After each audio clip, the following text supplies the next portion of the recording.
Hello friends, welcome to my channel. ఈ వీడియోలో మాత్రం మన విజయ్ దళపతి ఒక స్టేట్మెంట్ అయితే పాస్ చేశాడు. దానికంటే ముందు నా ఛానల్ సబ్స్క్రైబ్ చేయండి, లైక్ చేయండి, షేర్ చేయండి, కామెంట్ చేయండి. ఫ్రెండ్స్, అయితే అసలు విషయానికి వచ్చినట్లయితే తమ్మునేల్ చూశారు కదా.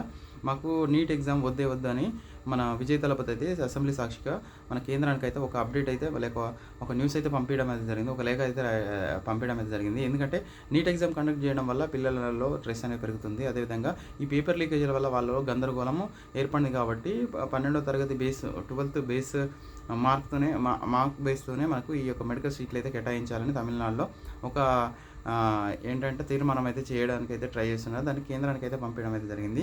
ఈ విధంగా విజయ్ దళపతి కొత్త సంస్కరణలు అయితే తీసుకొస్తున్నారు. నిజమే కదా, పిల్లలకి ఈ విధంగా అంటే మెడికల్ చదివే పిల్లలకు నీట్ కోసం ప్రిపేర్ అయ్యే పిల్లలకు వాళ్ళ మీద స్ట్రెస్ పెరిగి వాళ్ళు చాలా గందరగోళానికి గురవుతున్నారు. దానితో పాటు వాళ్ళు ఎంతో కష్టపడి సంవత్సరాలు కష్టపడ్డ తర్వాత కూడా ఎగ్జామ్ పెడితే ఆ పేపర్ లీకేజీల వల్ల 10 లక్షలు 20 లక్షలు పెట్టి ధనవంతులు పేపర్లు కొనుక్కోవడం వల్ల ఈ యొక్క పేద పిల్లలు అయితే నష్టపోతున్నారని చెప్పుకోవచ్చు.